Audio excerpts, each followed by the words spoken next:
boy, we live. We live, so boy. Man.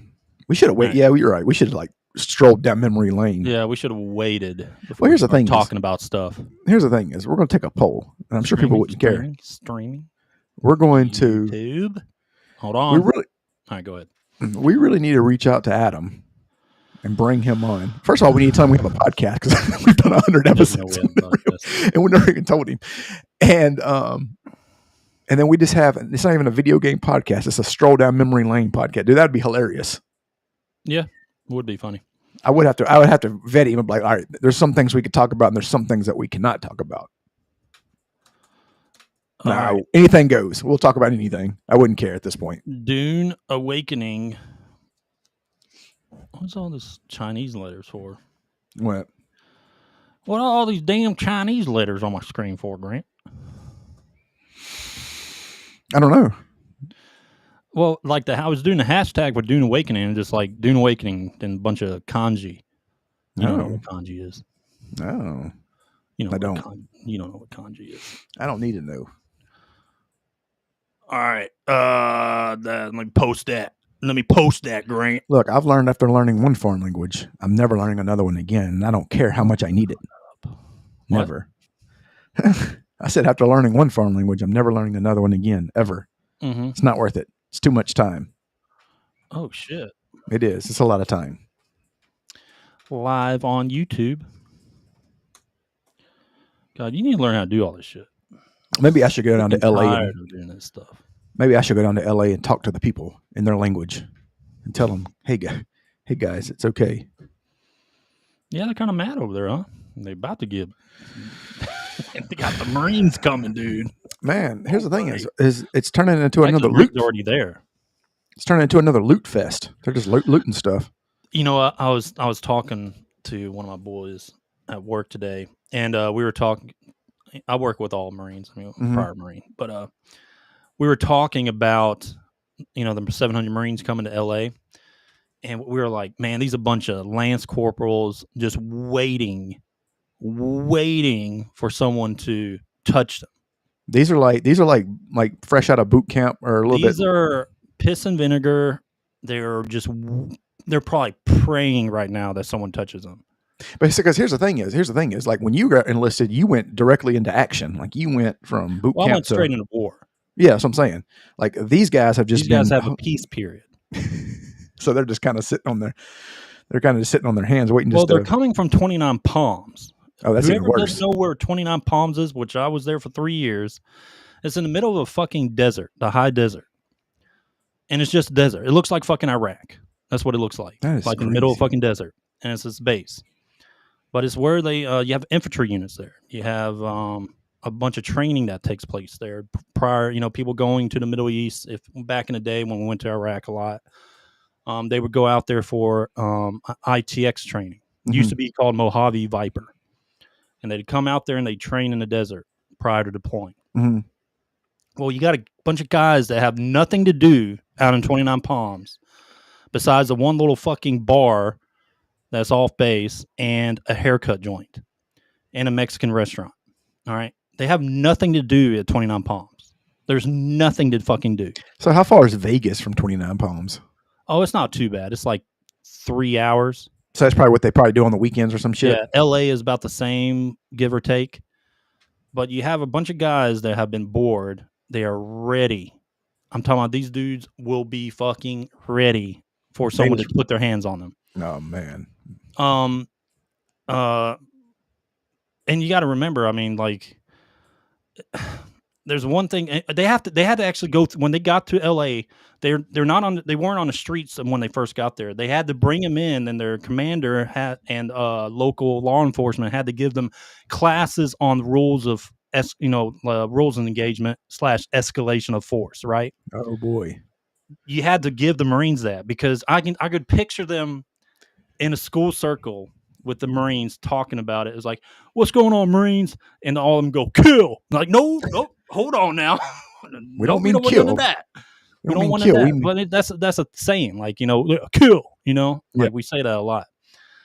And, I mean, it could turn bad especially if they get like those protesters really test the waters. Like they remember that brick they threw on that cop's head. Especially, yeah, that's true. But especially if you have that Marine, because I'm sure out of 700 Marines, one of them's wife was probably unfaithful to him. You have like it's a tight form like brotherhood, right? So if a Marine gets hit in the head with a fucking brick, they are going to engage that motherfucker, and they are going to not. I'm not talking about shooting. I'm talking about pelting the fuck out of him, dragging his ass, because what they're going to do is form a phalanx. They have riot gear, so they're going to form that little phalanx, and they're going to allow the protesters to hit them if they get close. Like they'll get them close, but then they're going to pull them in through openings, right? Just like you see on fucking 300 moving, just pulling people in, right? And that's how they're going to do it. And they're going to beat the fuck out of them if they do get physically engaged. Or the other side of it is that the cops telling, hey, we just need you guys to block the roads and that's it, and we'll handle the rest and everything like that. That's probably what most likely would happen, because they don't want a bunch of high-strung Marines, in the middle of all that. Because it's not like we get taught takedowns, but a lot of the takedowns we get taught are used for like at legit hand-to-hand fighting. Yeah, not like put them in a fucking arm bar, put them in an arm bar, make them tap out. No, they're going high strike. They're going to train the stuff to actually like fuck people up. Yeah, so they're probably not going to have the Marines like in the middle of that. They'll probably use all their MAP Vs and stuff, their vehicles, to like cause blocks or route blocking. So what kind of weapons do they use? Like batons? Like, is that what we're mainly be using? It's going to be batons, shield, and of course their Kevlar and regular body armor. Yeah. I'm not sure if they're allowing to be armed or not. I don't think you're going to have a bunch of armed Marine with. Well, let me ask you a question. What happens if they're fired upon, like with live ammunition? Like, what if they're going to shoot back? Well, that's what I'm saying. Like, are they authorized to do that? I'm pretty sure they are. It really depends, dude. Because you got a liberal fucking mayor who hence controls the fucking police department. Yeah. Who hence is going to tell what is passed to them by the city council or whatever. It's who is also a lot liberal. Of this. But the Marines, dude, you got to understand that the Marine Corps, they're under direct control of the commander in chief. Yeah. It's not like, a local city government can really tell them what to do. The commander in chief or, the Secretary of Defense, their hierarchy tells them what to do. Yeah. They can listen to local government, but if their hierarchy, if the Secretary of Defense comes down from higher to their commander, and the commander of the Marines tells them to do something, they're going to do it and completely disregard everything else. That's because it's not a state. Marine Corps aren't state. We're federal, right? So it's all controlled by the government. Are you good? Your mic's out. Hold on. Hold on, we're getting it. You getting it? You getting it? All right. I hear you. Keep talking, buddy. You got it? You got it, buddy? No, you don't got it. You don't got it. You don't know what you're doing. You don't know what you're doing. Hold on. Do you hear me? Yeah, I hear you now. Okay. I hear you now. You're good. Okay. But anyway, back to to finish this subject.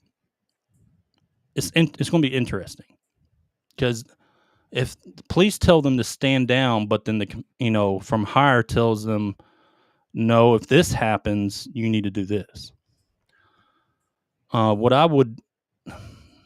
Some of those guys just need a fucking wake up call. Nice little butt stock to the fucking face to wake them the fuck up. To like, oh shit, I need to be held accountable for my actions of burning shit up and throwing bricks at police's heads and shit like that. Yeah. So this is what I'm talking about, man. Like, they're getting Hold on one second, Ed. Let me leave and come back in, man, because I'm delaying in my head. Let me just real quick. Oh, it's delaying in your head? Yeah, my headphones real quick. One second. Delaying in your head?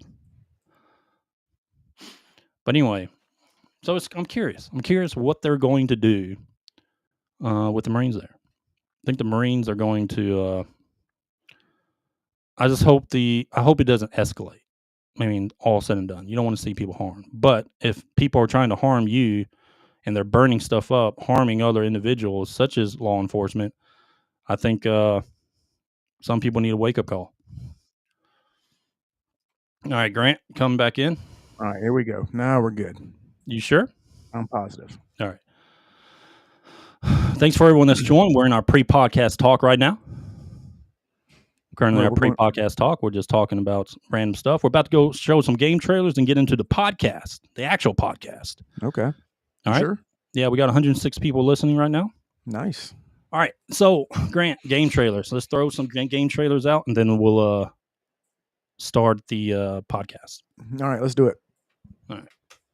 Did you pick any good ones this time? Maybe. Or are you just kind of picking what's available? Maybe. A little bit of both. A little bit of both. All right, let's get the YouTube going. Let's get the YouTube going. Oh yeah, good. I want this game. This game right here. I will say this. No, hold on. I can't hear you. Somebody made a good joke.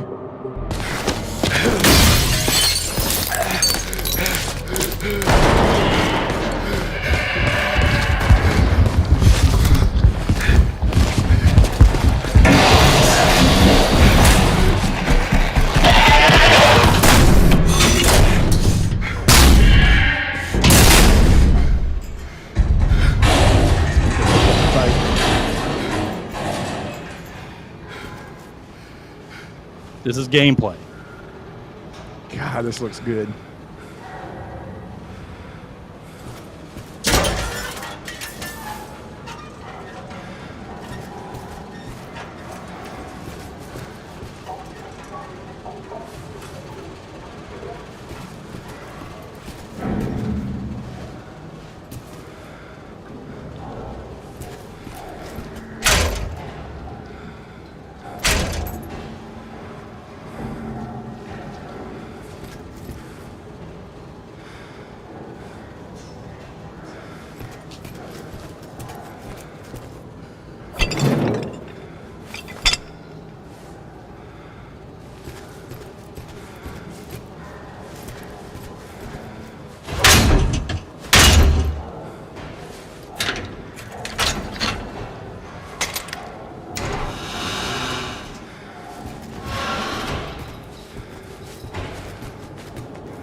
Get that gun.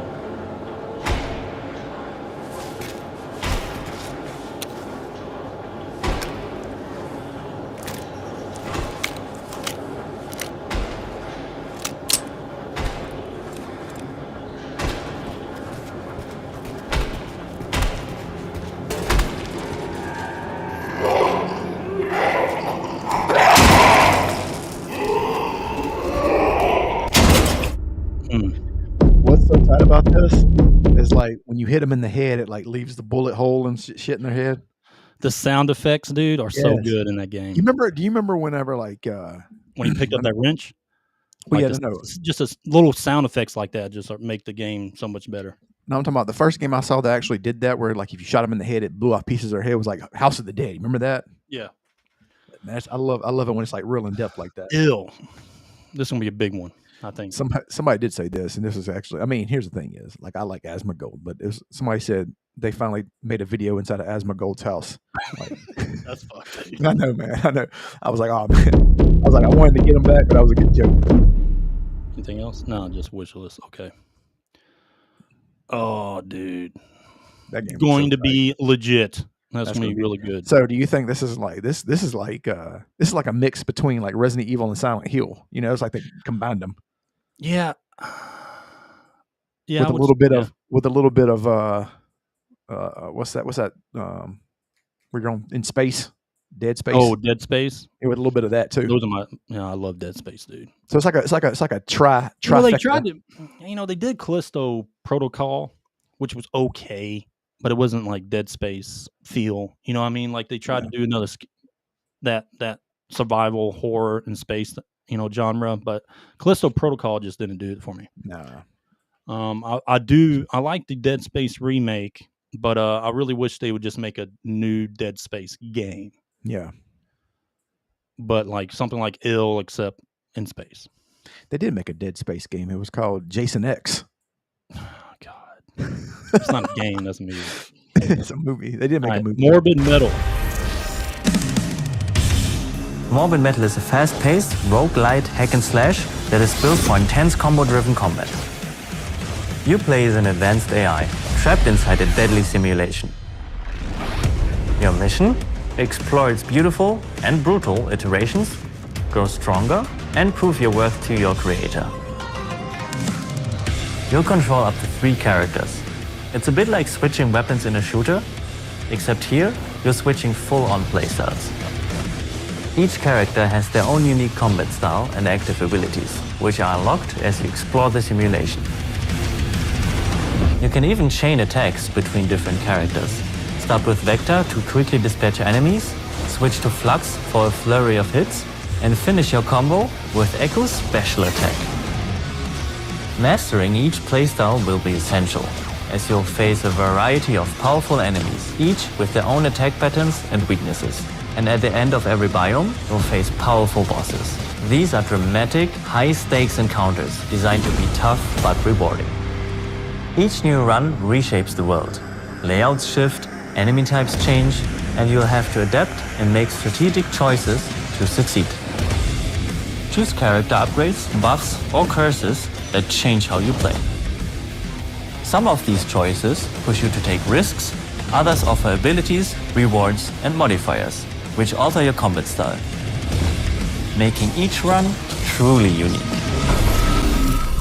Play the free demo tomorrow during Steam Next Fest and wishlist now for early access on August 20th.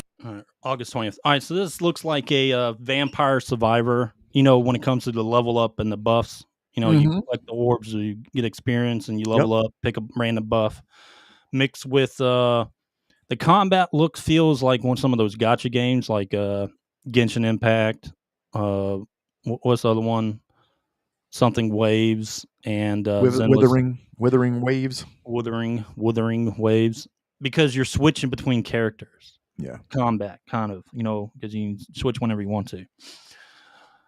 But it's interesting. I love Survivor games. Like I like more of the just top down kind of Survivor games, just like Vampire Survivors or like some real-time other strategy type games. Ever since Vampire Survivors, so many other versions of that have come out in different games, and some are pretty legit. But how good were you at the Call of Duty Zombie?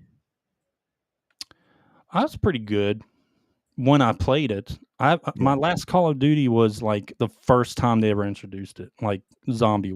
That was actually a tight concept. It's cool. I mean, everyone loves the zombie one. Yeah, everyone loves the Call. I mean, that's like, if I played Call of Duty, that's the only reason. Yeah. Although they got the new one coming out. What is that called? Did you see like the logo? I thought is that the real logo? Is it Black Ops 7? I know, but is that the real logo instead of like VX instead of VII? It's like I. It's like 7 of the eyes. Like, is that real? I don't know. But yeah, I'd play it. I like games like this. Everything changes, levels of change. It's kind of like cool. Risk for Rain. Have you ever played Risk for Rain? Why does that sound so familiar? Risk for Rain is similar to that. Like, it's kind of 3D-ish, but it serves kind of like a Survivor game. You get upgrades as you run around killing things, opening chests and stuff like that. Similar to that too. But this looks pretty good. All right, Grant, last one. All right, before we start this one, it's a quick one. This is the official Accolades trailer. As everyone knows, Clair Obscur Expedition 33, game of the year right now, right? Legit game of the year. Well, not according to some people. One of the best, if not the best, turn-based RPG, in my opinion. Well, not according to some people, yeah. Amazing story, amazing combat.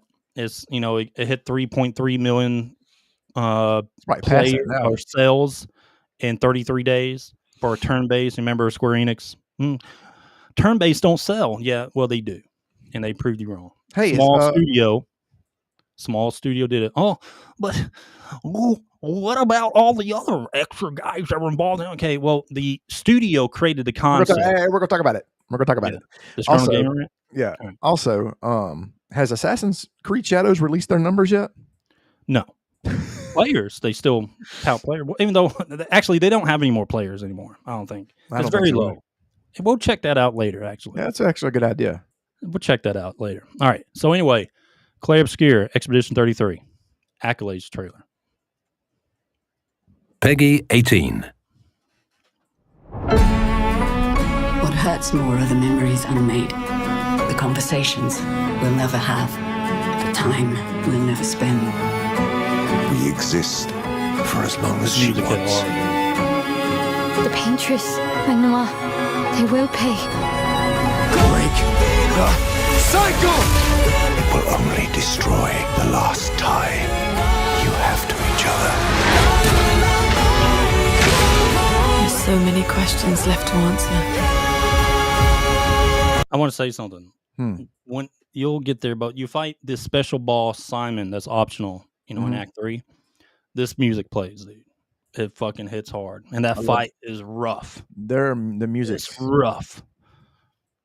I switched out what's her name for her. For who? I switched out Shao or for Mel? Yeah. You got to have Mel in your party. I know. I do now. You actually need Shael, Skill, or whatever her name is, Verso, and her in your party. Skill, you're really not attacking much. What you're doing is using that buff she gives that automatically makes a character their turn, gives them 9 AP or whatever. Yeah. And makes them good. This is their turn again. I'm not using her. I'm not using her. I use Lume, Verso, and her. Not bad. Not bad. Look around. He just wants you to fly. Time for the greatest expedition in history.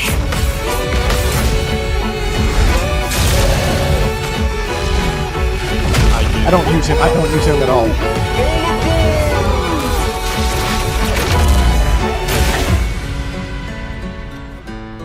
What's his name? Monaco? Let's celebrate.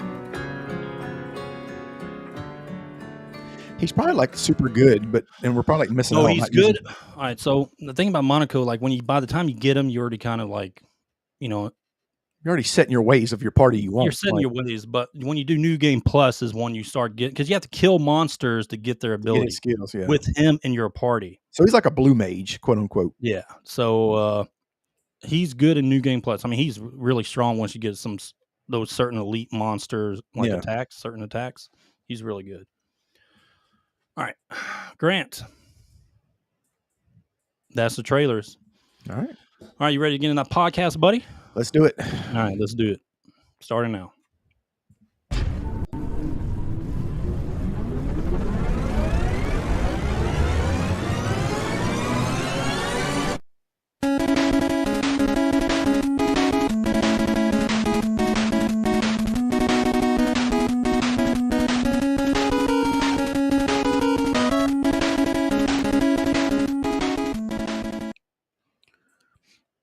What's going on, everybody? It's your boy Grant rolling here with the DMG Gaming Podcast, and as always, I am joined by the man who will be on the front lines of the LA riots, the only Marine they need, my boy Ed Phillips. What up, my boy? What up? All right, Grant. Yep, we got a show today. Do we? Yeah, we always have a show, even though half the shit we just make up like 30 minutes before we start. Well, we do have to say this is more of a freestyle Tuesday. That'll be a thing. Nice. Look at you coming up with stuff. Well, look at you. And what that means is there's not really any. The LA riots has taken up all the gaming news. I mean, because everything has. So we're just kind of like taking some news and expanding upon it. So a lot of this stuff will just be. Okay. Well, let's do this. All right. Docket time. All right. Let's see what the docket is. Most important part of the show is docket. All right. Dune Awakening. That's going to be a subject today. It is fucking crushing. Okay. For the type of game it is, MMO/survival RPG, open world. It is crushing. It's sitting at about 88% on Steam. It's pretty good. Good Metacritic score. Shit ton of fucking players right now. Pretty good. Yeah. And today's official release is today. Official release. And it's doing fantastic. All right. So, but the the bad side of this podcast, we're going to be talking about Mindseye. Ooh. The FPS. The other side of the coin. The other side. It's not doing so well. It's not doing it well is at all. actually doing horribly with mostly negative Steam reviews. Yikes. It's doing pretty bad. It's pretty bad. Like, so I thought this game was going to be legit, Grant.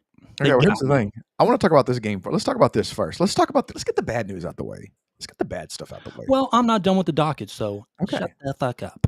Okay. Okay. And after that, we got our top 10 like we always do.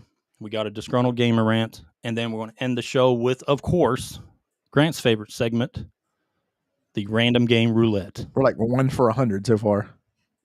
Random Game Roulette, for all the new listeners that have joined us. This is where we ask AI to give us a randomly generated game. Just give us a game from any era or console, and we talk about it. Either we know it, we don't, but we learn some video game history, including playing some gameplay trailer. That I learned about sometimes will hurt your eyes. You know what I've learned from the Random Game Roulette? There are a lot of shitty games out there. There's a ton of shitty games. But yeah, that's the docket. But first, like always, gaming news. Okay. Start with the bad news. Well, we don't have much news. Well, I mean, I'm saying let's start with. Oh, we're not going to talk about Mindseye yet? Okay. Not yet, buddy. Yeah, all right. Not yet. All right. Bookmarks. I said booksmart. Yeah, well, you're not smart. All right, this is kind of upsetting me right here. All right, let me blow this up. Listen. I saw this game and I was like, oh man, that music's going to be good, right? We saw it in the Summer Game Fest, was it? Or State of Play? One of the two. I thought that, I was like, Wu-Tang, oh, this music's going to be good. But Wu-Tang, why do you want Sweet Baby to be anywhere near a game with Wu-Tang? Do you think the Rebels? Here's the thing is, do you think Wu-Tang as a whole? They don't know who's working on it. That's what I'm saying. Do you think they know who Sweet Baby Incorporated is? Someone probably approached them. They were like, hey, we want to make a game like this. And they were like, oh, cool. And they probably did like the music and then the voice acting probably, if they have them in there. And that's it. And they don't know anything about I go ahead and tell you when like Raekwon and all them boys were like talking about bitches and hoes. They're probably like, all right, guys, we're not going to be able to use this language because it's an offensive to our Sweet Baby Incorporated and Wu-Tang does not make sense. Yeah, it does not make sense together. Not at all. Honestly, it's kind of upsetting to have both of them tied to the same thing. Yeah. Because totally different personalities, right? Totally different, I would say, cultures in some way or form. You know, you got Sweet Baby, who's DI fucking, all this, I would say, modern ideologues or whatever like that with their, I would say, fake diversity is what they push. Then you have Wu-Tang Clan, who's just Wu-Tang. Who's Method Man talking about cream, casseroles, everything around me. Dollar bill, y'all. It's not a good mix. Nah. Not a good mix. Anyway, that's my take. All right, Grant, let's keep going. All right, Screen Rant reports. What is this? It's the new... I know we left you with a massive cliffhanger at the end of No Way Home, so Spider-Man Brand New Day, the new movie, is a fresh start. It is exactly that. That's all I can say. Brand New Day, July 31st, 2026. So is he going to be... So he's obviously going to be in college at this point. Man, I don't know, dude. Well, it's like he's living into a new... Well, I guess because nobody remembers him, right? So I guess he's... I will say this. Aunt May's dead. I'm glad, I'm happy for a Spider-Man movie with all the other crazy shit Marvel puts out. That I don't know where we're at in the fucking timeline, the multiverse and all that shit, dude. I don't know what the fuck's going on. Like, they've lost me a while ago with all of the stupid series they came out with on Disney Plus. I haven't even seen Captain America: The Brave New World. No, shit, no. It's terrible. It just looks terrible. But I will say this. Through all that shit, Spider-Man, the last Spider-Man, because this is in the knee deeps of all this other garbage, has actually been the shining light of But you know, that and Daredevil and Wolverine have been like the shining lights. Deadpool and Wolverine. And, what I say, Daredevil? What I say, yeah, Daredevil? you said Daredevil. It's Deadpool and Wolverine. That'd be tight too, though. And Guardians of the Galaxy. Those were like the two. Okay, you got me. You got me back in. Okay, cool. It's over, but then you lose me again. Yeah, losing me every time. Then you bring Mrs. Hulk and then She-Hulk. Mrs. Hulk. But what the fuck are you talking about? That's what I'm saying. That's how unimportant they are. Mrs. That's what I'm Hulk. saying. You just whatever. don't give a fuck. Whatever. It'll be a character. It'll be a character. But yeah, man, like Deadpool and Wolverine was great. God, I hope they do Channing Tatum Gambit, dude. I hope they fucking do that. That would be good. That would be good. I like the adult versions of the Marvel stuff. Like I like all that shit. Like it's good. Like because it allows you to add the comedic parts to it. You know, where it's not so serious. Plus Ryan Reynolds doesn't give a shit. You know what I mean? Like his comedy is like he will push the envelope and make fun of everybody. Yeah, and I just like his personality mixed within Marvel. I think it's good. But yeah, dude, a Channing Tatum Gambit, that would be funny, legit. Dude. I'll go ahead and tell you, man. One of the most underrated movies is the 21 Jump Streets. Like, oh yeah, dude, those are great, dude. Those are great. I go ahead and tell you, people just look at him as like the pretty boy, step up dance guy. No, man, he's dude's got range, man. I mean, I ain't gonna sit there and say he's like De Niro, like Martin Scorsese, you know what I mean, or DiCaprio, but like he's good at what he does. Yeah. All right, let's keep going. YouTuber Plain Rock 124. I have no idea who that is. Okay, so this guy says he's banned. Hold on, let me finish the article. Slow down there, buddy. Oh, God. Says he's banned from a Nintendo store after destroying his Switch 2 with a hammer. Oh, is that the guy that destroyed that shit in front of all those people? Yeah. So what's the point of that? Like, what's the point of doing that? Like, what's the like, fucker? What kind of clout are you trying to get from that? Like, I mean, dude, just give it to somebody. Don't do that shit in front of people. And, you know, some of those people didn't even walk away with the Switch 2. That's true. And they got to sit there and watch you beat one to fucking shit. Come on, dude. Be fucking. Go ahead and say it. Come on, man. Come on, man. You dog-faced pony soldier. All right. Yeah. Fuck this dude. I don't know who you are, but that's fucked up. Oh, God. Grant, why'd you have to bookmark this? I didn't know you bookmarked this. I'm gonna be a dad. I'm gonna be a dad. I'm gonna be a dad. I'm gonna be a dad. Hey, man, quit bullying this girl. I didn't. The internet did. That ain't her fault. I just happened to. It was the writers. They made her say that shit. Hey, I'm not bullying her. I just happened to hit the save girl button. Alone, Grant. Leave this girl alone. She got a big forehead, though. Man, come on. That shit, man. Leave this girl alone, Grant. Damn. Bullying girls like that. Shame on you. No, look. All right. Next piece of news. James Gunn says the Batman 2 is still happening and is still really important despite all the stories to the contrary. We're supposed to see that script shortly, and I can't wait. What do you think? DC is... They had a chance there. Maybe they still have a chance. I don't know. Well, here's the thing: is the Batman was good. I say that a lot. Here's the thing: is that's how I start all my sentences. The Batman was good. The Batman was real good, actually. I mean, it wasn't like Dark Knight good. That's probably my favorite one out of all of them.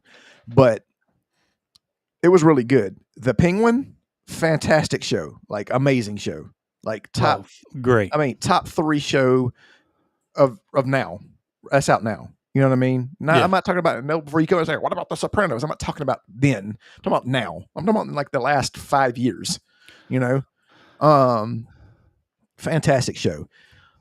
Now, so if they work with that, with this, it could be good. I think since the last one was good, I mean, you can't really mess this up. I mean, they've given all the recipes for success.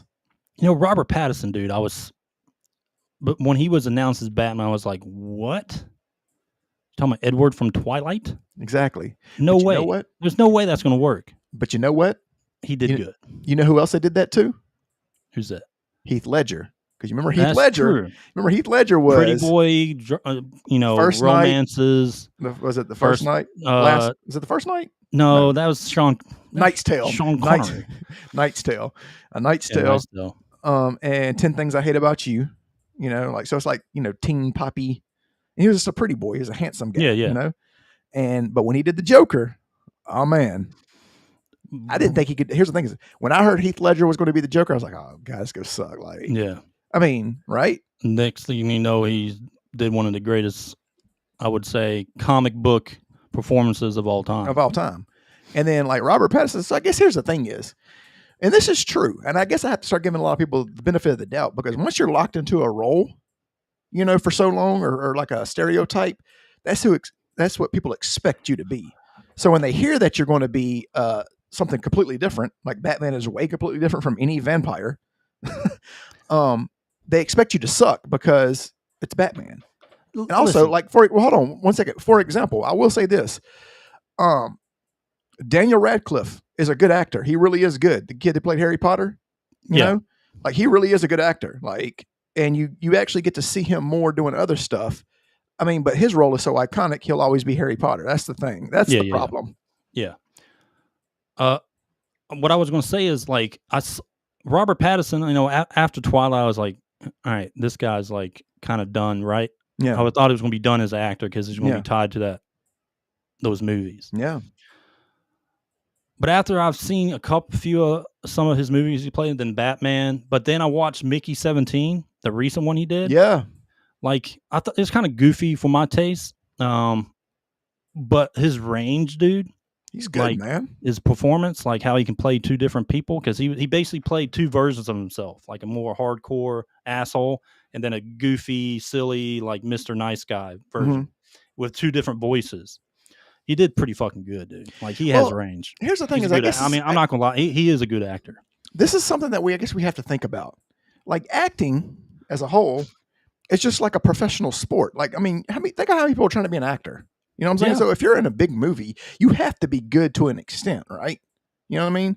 We just don't recognize that because, you know, we just see them in the movie. You know what I mean? Like, I guess we just think actors are picked up all the time. Yeah. But, you know, you never really understand how many actors are auditioning for a role. Like, how many people are in LA right now trying to be an actor? Like, only 1% make it, just like professional sports. We were talking about that earlier. It was cool. Me and Ed, we know Travis Outlaw. We were talking about how it's cool to know somebody who played with Kobe and LeBron. You know, that we'll probably never know somebody like that again, ever. That's true. It's true. But yeah, I mean, I think it can be good.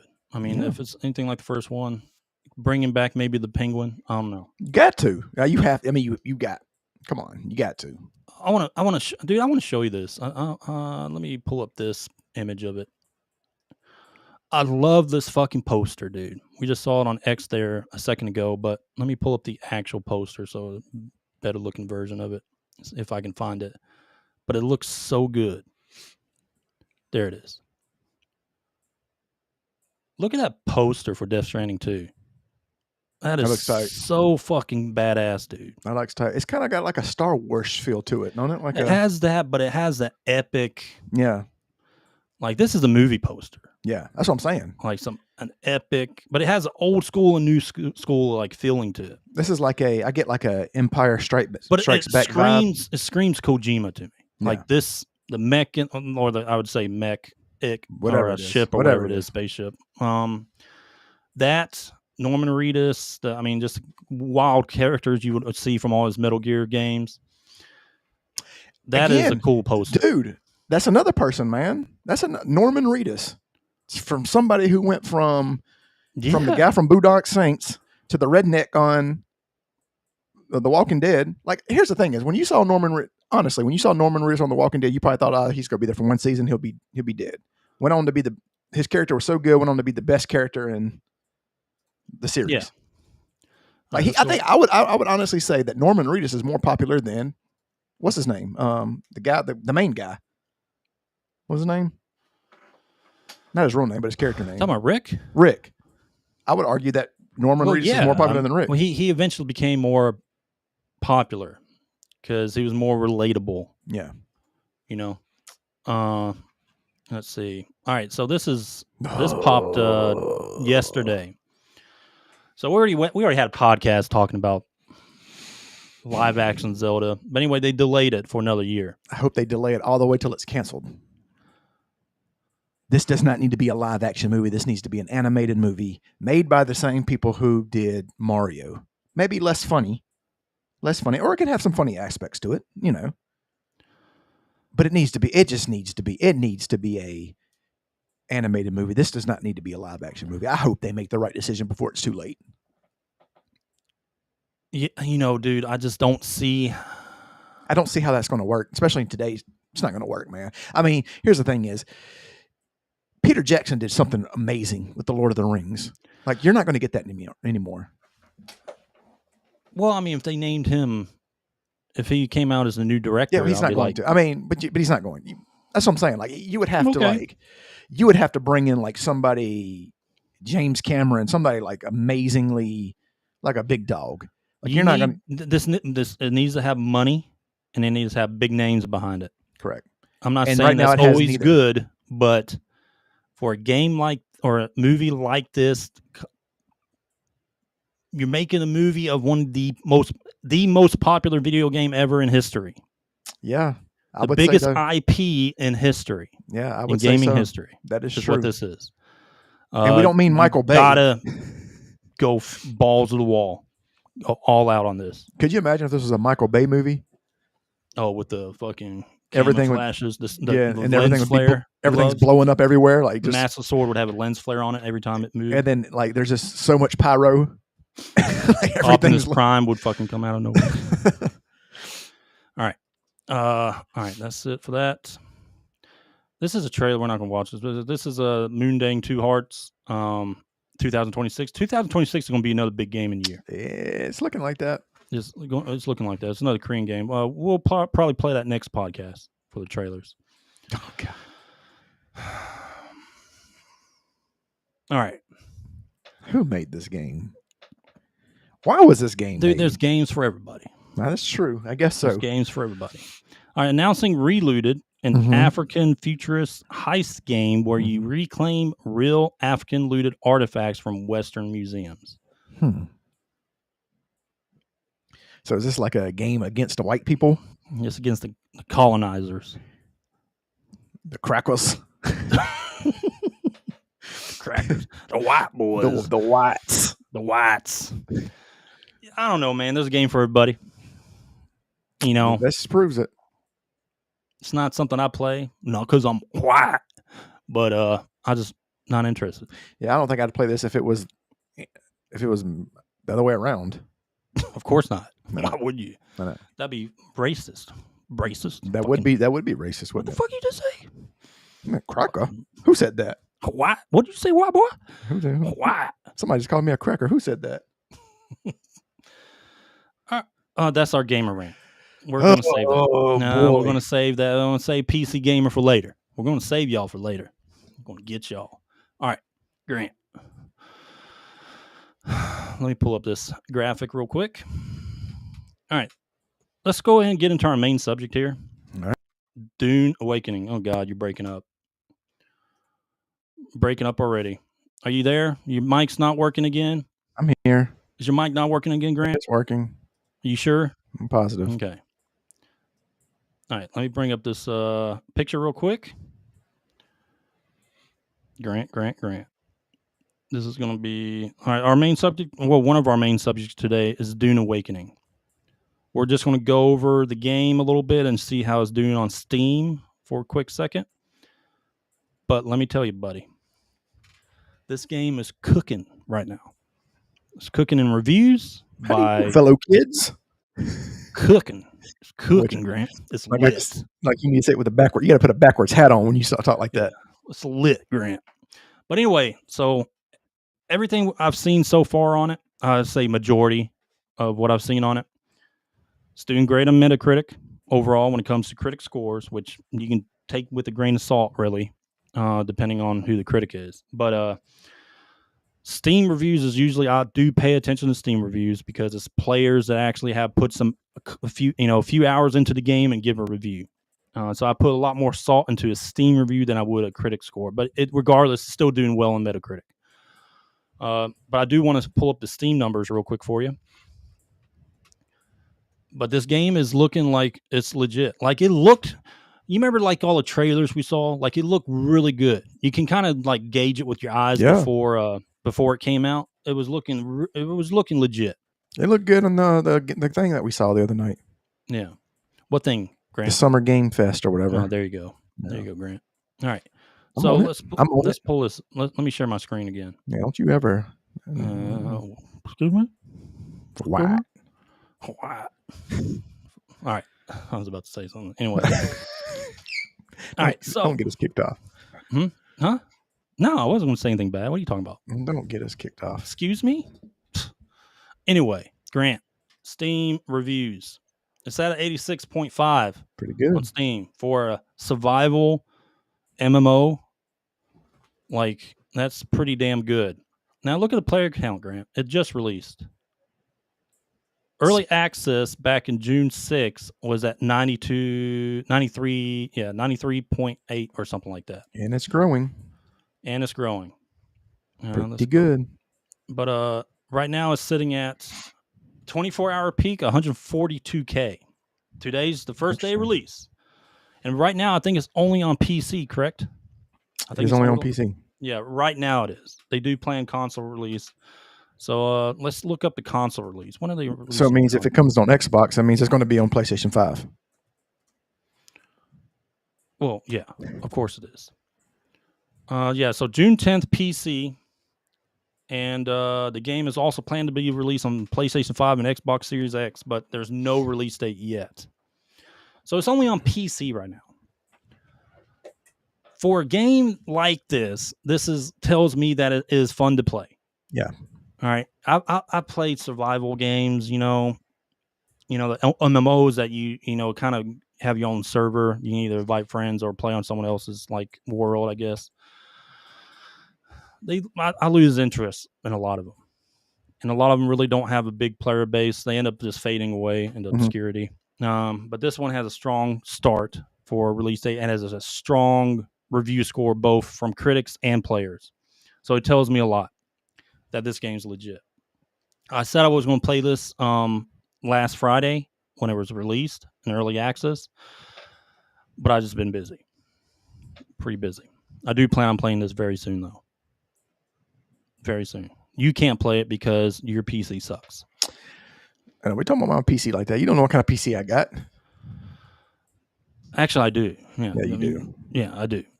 You can play maybe Tetris or something like that. No, I can play that pinball game that comes with Windows. Old school vanilla WoW. You can play vanilla WoW on that thing. It's tight. Probably. Yeah, that would be tight. Why don't you play some classic WoW, dude? You ever tried getting that? I like to play. I think classic WoW is too far ahead again. Like they released. It's no longer classic. Yeah, it's like they're getting kind of dumb with it. But anyway, Dune Awakening. I'm playing it. I've just heard so many good things about it. I've been watching some people on YouTube play it. It looks really fun. Really fun. If anyone is watching that can chat and you play this game, let us know how you feel about it. Let us know.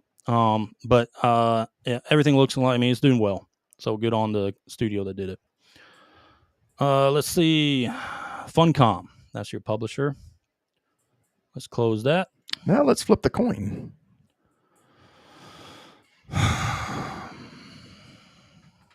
We might have got this one wrong, Ed. All right, there's a game that just released today. There's no early access or anything like that for the game. They just dropped it today, June 10th. It's called Mindseye. We saw some trailers for it and a bunch of the showcases like State of Play, whatever. And I think they even had it in Summer Game Fest, right? Yeah. It looked legit. Like it looked like it was going to be good. We both said it was going to be good. Let me ask you a question. Did we get anthemed here? That's gonna be our word for whenever we think a game's going to be good and it tanks. Did we get anthemed? Probably. All right. Anyway, let me pull up the graphic for this game, and then we'll go into the Steam review. Which aren't. I don't think they have any critic reviews yet because since the game just released. And we're fair. Last time I checked. And we're fair. If we're going to make fun of Assassin's Creed Shadows, we're going to talk about this one too. Yeah. All right. So let me pull it up. Mindseye. There you are. All right. Grant. This game released with abysmal scores on Steam. Performance issues, story that only captures you for like an hour. I mean, the story was like, I mean, was that's the trailers? What was going to be great about the game was exactly the story. I mean, this was like a unique. I'm not gonna say super unique. I mean, well, but it looked like a cool FPS. Yeah, like a cool single player FPS, Grand Theft Auto style, right? It looked like I would say a more. It's like Grand Theft Auto meets Terminator type. Up to date Grand Theft Auto, except with better, combat in it. Well, we were fooled because everyone is saying the exact opposite of this. We were what, Ed? What happened to us? We were fooled. No, what's the word? Honeydicked. We were anthemed, Ed. Oh, anthem. Okay. Well, we were all three of those things put together for this game. All right. They got us. I don't know. Maybe they come out with a good patch. So here's the thing. Here's my question. And it might turn into a really good game. Hey, so listen. Is the negative reviews about the game itself, or is it like is it fucked? It's all like broken. Around. It's like performance, story, gameplay, repetitive gameplay. It's doomed then because you can't fix the game that's already made. we could be. Let's give them benefit of doubt. Cyberpunk 2077, when it first released, had performance issues, right? Correct. But didn't have story issues. I played Cyberpunk when it was first released on I played it on Xbox, what was it called? 1X, right? The updated version, basically Xbox One Pro. I played it on that when it was first released. And yeah, it was glitchy, but I actually still enjoyed the game. And it still had good gameplay, right? Mm-hmm. And the story was great. The open world was still there. Wasn't near as good as it is now, right? Cyberpunk 2077 with the Phantom Liberty, with all the patches they've done for so long, it's a fantastic game now. Yeah. So here's the thing. But if you're telling me up front from Mindseye that all three of those are broken, all three of your core concepts, your story, your gameplay, and the performance, you're telling me a lot. You can't. That's the thing is you can't fix the story. You can't fix the actual game. Yeah. You have to. I mean, like if performance, you can fix, but like you can't fix the actual game. If the game sucks, you can't fix that. Like that just means you got a shitty game. No matter how, even if the performance was 100%, the game fucking sucks. And that's that's the problem with Anthem. The game fucking sucked. The game's not in early access right now. It released today. Are you ready for? Let me show you some Steam stuff. Oh boy, we're gonna do Assassin's Creed Shadows too just to kind of. Oh yikes! Yuck. Now this also released on consoles. 4%. I know. Before people jump on, well, it's on console too. Doesn't matter. Okay, guys, listen. We're going to do this for the same we did for Avowed. We did for everyone else. This is worse than Avowed, by the way. A lot worse. A lot worse than a lot of the games that we covered when it comes to player count on Steam. Well, it's console game. I mean, this is Concord. This tells me everyone's either just not interested at all in this fucking game. They either saw the reviews on it, Steam reviews or whatever, and they're just like, okay, we're going to maybe wait for a patch and try it out, or they're just like, we're done with this game. Yeah, I don't think a patch is going to fix that because if the game's, like you said, we'll if the game see sucks, more into the weekend if it picks up Steam. But look at that review score, Grant, on Steam. They gave them the old question mark. Ed, I think this is worse than Concord. This might be Dustborn bad. I think Dustborn got more players than this, right? Oh, no, but I think it had a higher score. 34% is fucking low. Like it's pretty low. Oh yeah, never mind. I looked up Dustborn. I was like, yeah, no, they didn't have enough players at all. It had like 20. But the most they ever had was 83, and that's probably the entire staff that worked on the game. But what was the percentage, the review score on Dustborn? 66. Yeah, see. This is not a good start. Not at all. And here's the thing: Build a rocket, developer. Even if you quote unquote say that Dustborn and Concord was review bombed, what do you call this? Like this is like a review nuke. abysmal. I hear your cat. Cat's Yeah. okay? Cat's okay? I don't know what's going on. Oh, he wants to be petted. No, let me get it away from the door. What do you got? A shot collar or something? No, I'm gonna cut the food on because let's go. Oh, you got automatic food, huh? Look at you taking care of your cats. Of course. All right. So yeah, Mindseye it's not looking too good, Grant. I don't think that's going to be an issue that's going to be fixed.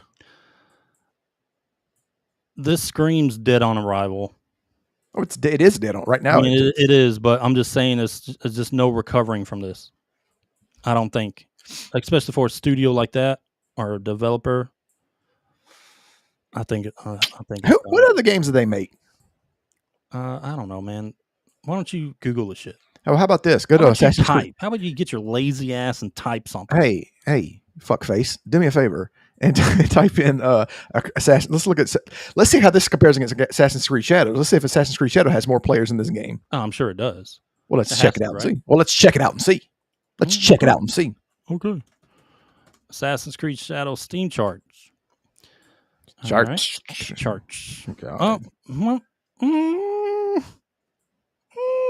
I got to do my De Niro face. All right. Let me share that. Damn. Well, I don't see it. Oh, you about to see there we it. go. That's pretty bad, dude. At least this had a big hit when it first released. Yeah. Compared to Mindseye, but this ain't looking too well. This ain't not looking good for Ubisoft either. Oh, but it's on console. It's on console. Most people play Assassin's Creed on consoles. Stop giving me that crap. So they will never have an update. We've reached this many million players. I mean, I don't know how their metric, because they haven't released sales metrics for this game yet. Not at all. Still haven't. It's still players. So their metric is players. What constitutes that you're a player? Do you click on? Do they count like just clicking on something and we got a player, or looking at the box? Oh, he saw it. That counts. Sales. Ubisoft got to give us sales. But anyway, Mindseye.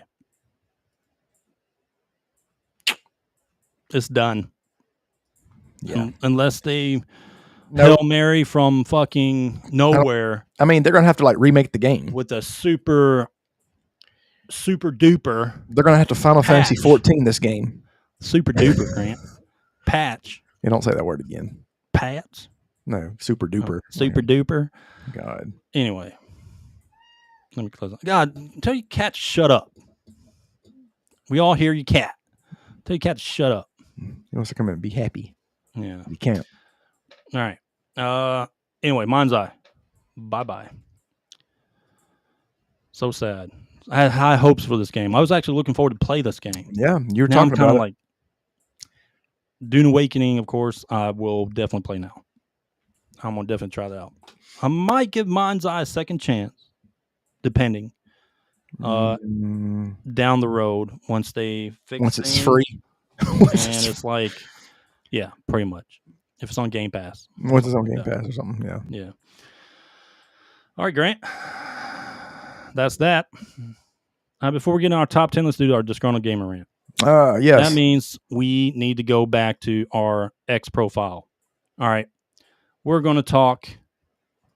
Let's tell them. We got into a little showdown this weekend. We did. Let me find the post. No, nope, too far down. That's not it. Too far down. Oh, here it is. All right. Our Disgruntled Gamer Rant. This episode is just PC Gamer. Yep. It's just PC Gamer.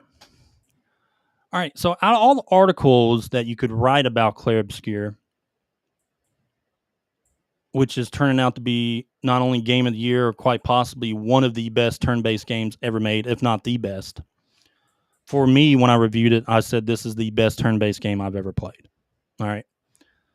And I'm an RPG fanatic. Mm-hmm. I played RPGs since I was 6 years old. Mm-hmm. All right. And that was 35 years ago.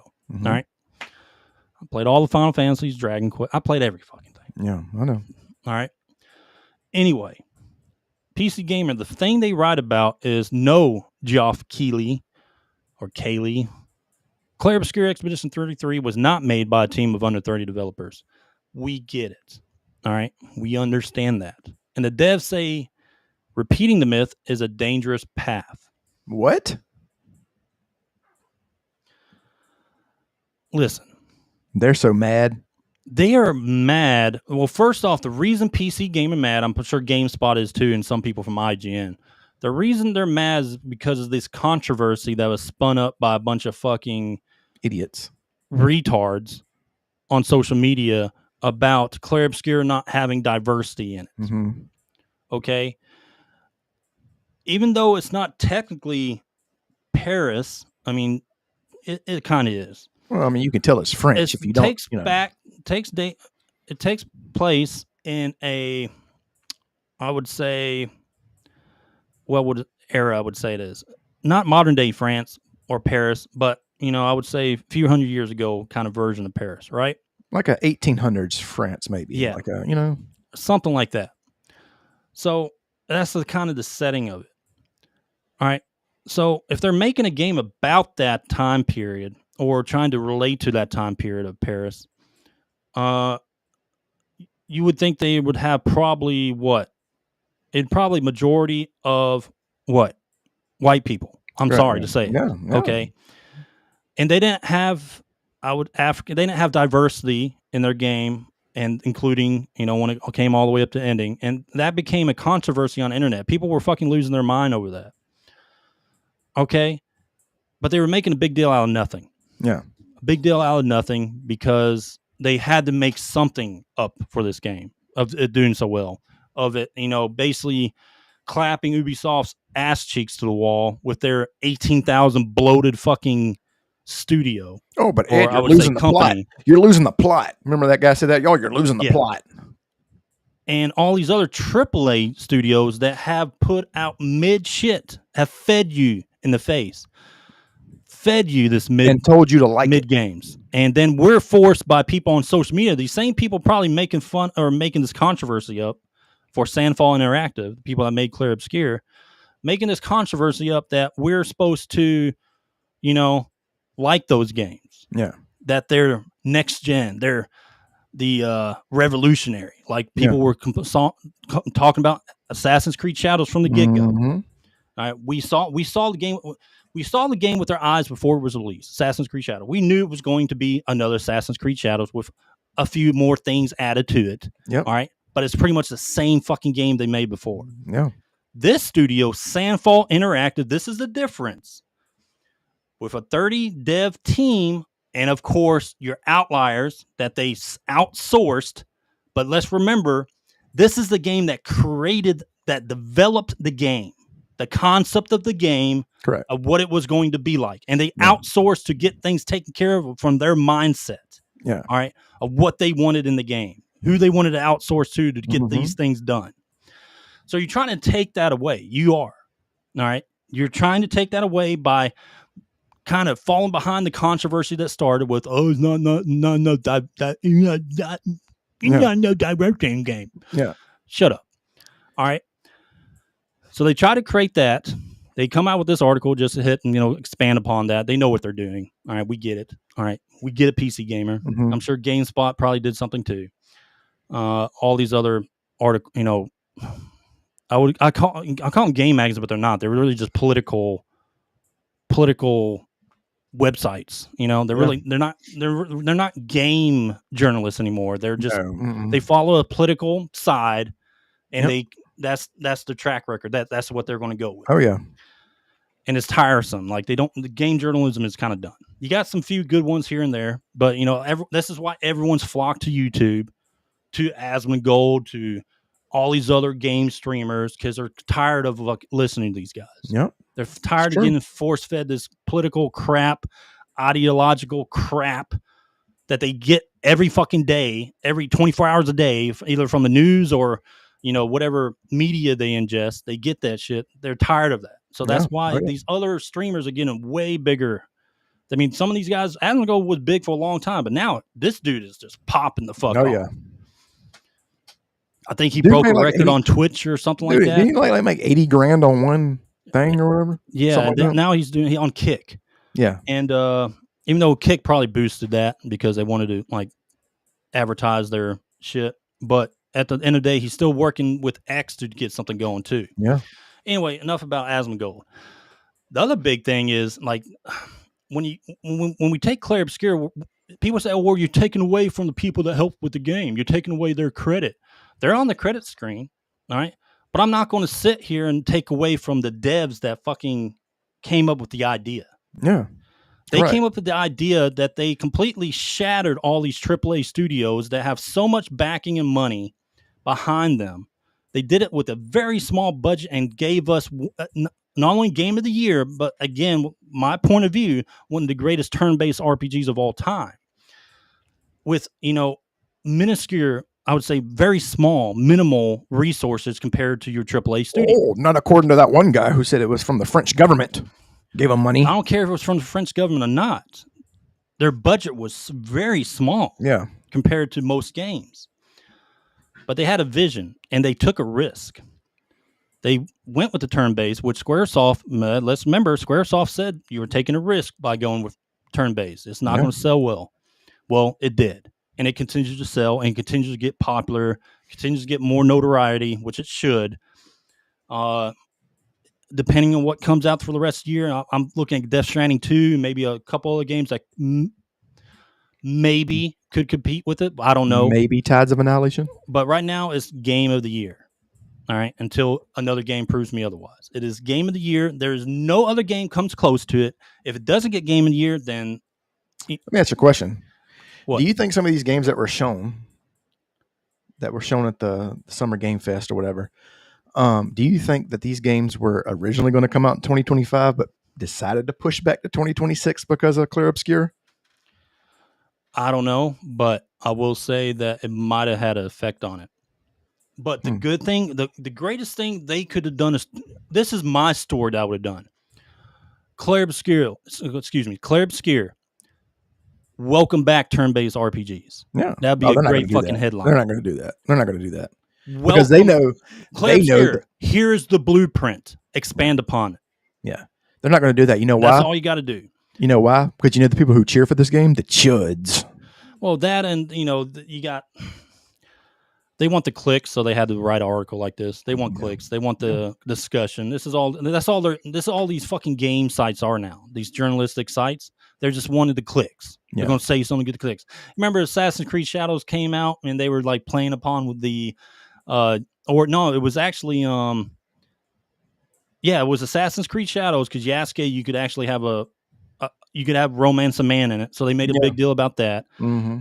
They expanded like that was like, okay, is that the game? Is that all the game's about? Is that why you're highlighting it? They were playing an ideological perspective. Yeah. And then you also had, what's that game that just came out? Kingdom Come? Yeah. Deliverance 2? Yeah. Mm-hmm. You could romance Hans, which, you'd have to go out of your way to romance your best friend in the game. Like you would have to go out of your way. But that is what they focus on that the game was about. And they made so many articles about it because they want the clicks. They want the discussion. So that's what these game sites are now. This is why no one really fucking goes to them for anything else.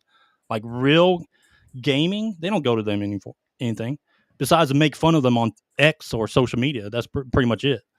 Well, it also showed. Now let's talk about the people that we had to interact with here, and it just shows how stupid they are because there was a lot of stupid people.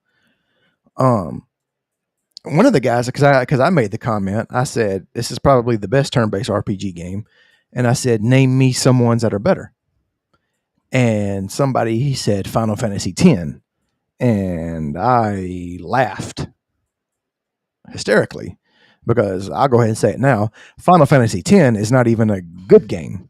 It's a decent game. It's not even a good game. It's actually on the scale of one of the worst Final Fantasy games. Oh, yeah.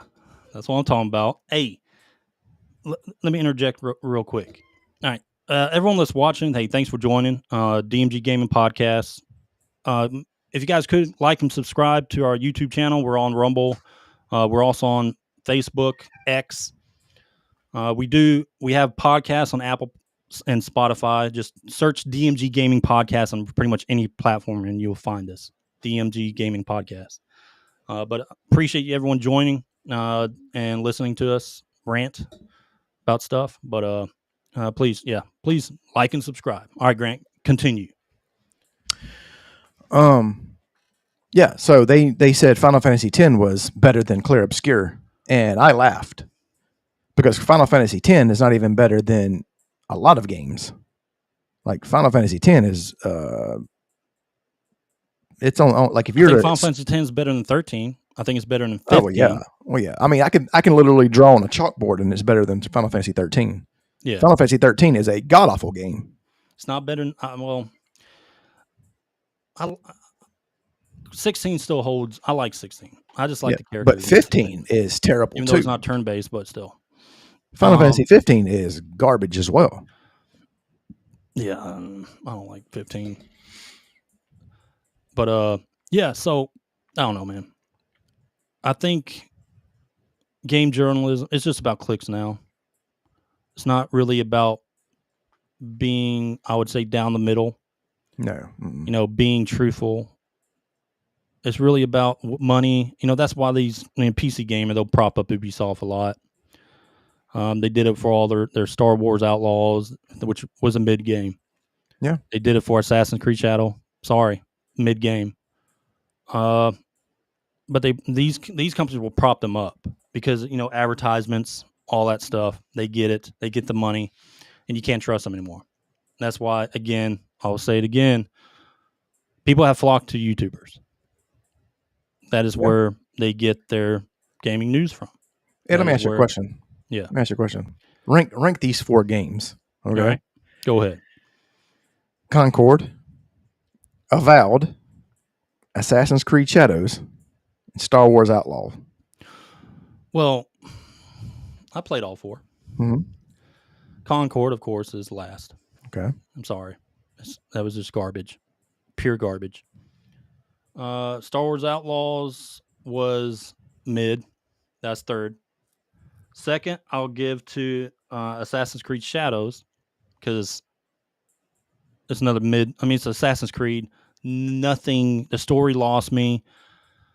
Maybe I had Assassin's Creed burnout from playing Valhalla so much and 100% in that game. Maybe I had burnout from that. I don't know. It just didn't pull me in. I didn't think the story was good. Gameplay was repetitive. I would say that's second. Avowed, even though that's still a mid game. Okay. I gave it a 7 or something, right? Yeah. When I reviewed it. Mm-hmm. It's still mid/borderline good. It's right there. It's more because we were basically waiting for another Elder Scrolls or that type of game, different world, kind of tied in. What's that game? Was it not Pathfinder, Tires of Numeria? Maybe I can't remember. Anyway, it was in that world. So I'd give it number 1, even though you're giving me a shitty list of games. I wanted. So my next question is this: out of those 4, let's say out of the top 2 games, Assassin's Creed Shadows and Avowed, because they're going to give one of these shitty games a contendership for Game of the Year. They're just going to they have to. Because it's like it's going to be Assassin's Creed Shadows. Is that what you think it's going to be? All right. The reason, because everyone's listening now, because of I would say how polarizing this game was on social media, of Yasuke being the main protagonist. Everyone's listening to this probably think we're a bunch of fucking racist. No. The point of this is we're pointing out force-fed crap that they kind of ruined their own game. Very similar to Dragon Age, the Velguard. Force feeding that crap in a fantasy world just to check a box like Netflix does in some of their series, Yeah. And it's not about not liking diversity. We like natural diversity. We like just natural diversity, tell a story and focus on your game. Stop focus on the outside politics or your personal ideology. All right. Focus on the gameplay, the game, the story. And to my sense, if finally you brought Assassin's Creed to Japan, by God, the amount of fucking male samurais or Ronins from history that you could have fucking used. Correct. To give the people of Japan or that setting their Assassin's Creed. Yep. But you decided to go with the check mark, right? Yep. And then you remember the changing of the history. Oh, yeah. The gate guarding of Wikipedia for that, saying he was a legendary samurai. He was. No, he wasn't. All right. But you gate guarded that. You blocked people from accessing that Wikipedia page. You brought in a white dude, Thomas Lockley, that disappeared and said that he wasn't a, person part of that, the Assassin's. But it turned out he actually went on their history podcast. Ubisoft has Assassin's Creed history podcast, whatever. He was on there and he said he worked with Ubisoft for the fucking game as their personal historian. Well, it turned out that what he said was kind of made up bullshit, and he admitted to that, and he just fucking disappeared. No one talked about him anymore. Exactly. And then they brought in the Japanese communists that said stuff about Yasuke, and it turned out that he said none of I said was actually factually correct. It was more of an interpretation, and then he fell off to the fucking wayside. He disappeared. So it's just all the compounding and the Torii Gate fiasco with the collectibles, with the bombing of Nagasaki. It was just like, who is running like 18,000 people and no one's finding, all these fuck ups over Japanese history and like how things were? Well, it was just a fake game. Well, it doesn't matter. They base their games off of history. Okay. Even though they fudge it to make the story and everything like that, they still base it off the country's history or that time period's history. Oh God, using the Oda clan symbol and everything they never got permission from the family to use. You could sleep with Nobunaga's sister or something like that. It was so bad. But that's kind of the point we're making on, like, this is what gamers want. And this is what needs to go forward. These AA studios, small, core, fantastic studios that focus on their game and their vision without all the bloat of a AAA game studio of having to go through all these things. So disconnected from their different studios, of different, I would say, sections that work on different things. So much disconnect that you get this mid slop thrown in your face from these huge studios that's supposed to be putting out, game of the year material at the end of the day. Mm-hmm. They don't.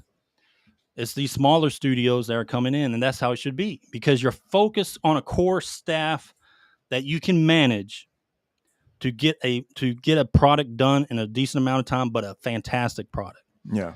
And the mismanagement, as you see from these bigger game studios like Ubisoft and others, Square Enix is getting there too, or they're already there.